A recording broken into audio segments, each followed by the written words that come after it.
একদিন পরে 12 তারিখে নির্বাচন। যারা এই নির্বাচনে ভোটার আছেন, 18 বছর এ দেশে তেমন আপনার ভোট দিতে পারেন নাই।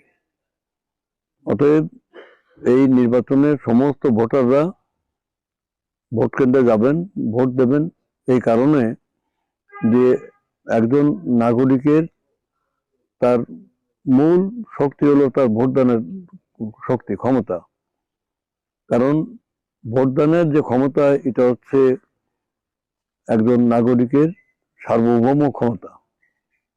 অতএব আপনারা আমার আহ্বান থাকবে যে হিন্দু, মুসলমান, নারী, পুরুষ সবাই নির্বিশেষে আপনারা শতভাগ ভোট কেন্দ্রে গিয়ে আপনারা ভোট দেবেন, এবং তাতে করে আপনি যে তৃপ্তি, যে শান্তি পাবেন যে আপনার ভোটের মাধ্যমে যে প্রতিনিধি নির্বাচিত হবে তারা হবে আপনার নির্বাচিত প্রতিনিধি, এবং রাষ্ট্রের মালিক হচ্ছে জনগণ, এবং জনগণই সর্বময় ক্ষমতার অধিকারী।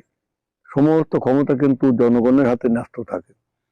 সেই ক্ষমতাটা হচ্ছে ভোটদানের ক্ষমতা। অতএব আপনারা ভোট কেন্দ্রে যাবেন।